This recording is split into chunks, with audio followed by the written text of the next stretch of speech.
শর্ত ভঙ্গ করলে রাজসাক্ষী আর সাক্ষী থাকে না, বরং আসামিতে পরিণত হয়। রাজসাক্ষী যদি মিথ্যা সাক্ষ্য দেয় বা তথ্য গোপন করে তাহলে তার শাস্তি হতে পারে।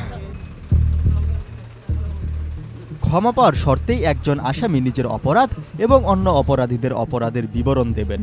দেশের শীর্ষস্থানীয় 4 জন ফৌজদারি আইনজীবী প্রথম আলোকে বলেছেন, ফৌজদারি কার্যবিধি অনুযায়ী কোনো রাজসাক্ষী যদি নিজেদের অপরাধ এবং অন্য অপরাধীদের ব্যাপারে সত্য গোপন করেন এবং মিথ্যা সাক্ষ্য দেন, তখন তিনি রাজসাক্ষী থেকে আবার আসামি হয়ে যান।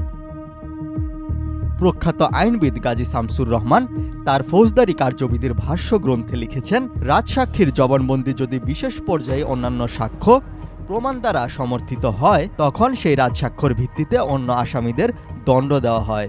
সরকারি কৌশলী যদি দেখতে পান ক্ষমতাপ্রাপ্ত রাজসাক্ষী সত্য গোপন করেছেন কিংবা মিথ্যা সাক্ষ্য দিচ্ছেন, তাহলে সেই পরিস্থিতিতে রাজসাক্ষীকে আসামি হিসেবে গণ্য করার জন্য তিনি প্রত্যয়ন করতে পারেন।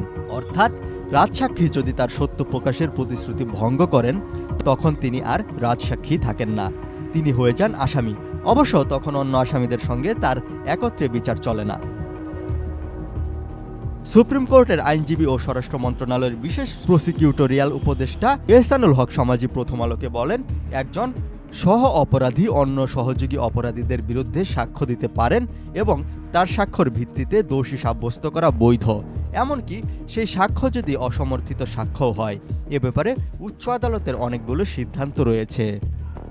রাজসাক্ষী বলতে ফৌজদারি কার্যবিধি 337 ধারার বর্ণনা অনুসারে সেই ব্যক্তিকে বোঝায় যারা কোনো অপরাধের সাথে প্রত্যক্ষ বা পরোক্ষভাবে জড়িত ছিল, কিন্তু ক্ষমা পাওয়ার শর্তে অপরাধের সমগ্র ঘটনা, মূল অপরাধী ও সহায়তাকারী হিসাবে জড়িত সকল অপরাধী সম্পর্কে পূর্ণাঙ্গ ও সত্য ঘটনা প্রকাশ করে আদালতে সাক্ষ্য প্রদান করে।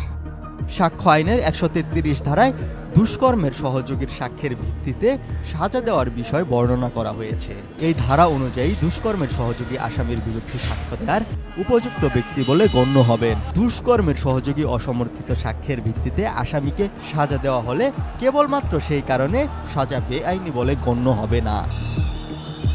রাজসাক্ষী কখন আসামি হিসেবে গণ্য হবেন সে ব্যাপারে এহসানুল হক সমাজি বলেন, রাজসাক্ষী আদালতে সাক্ষী হিসেবে গণ্য হয়।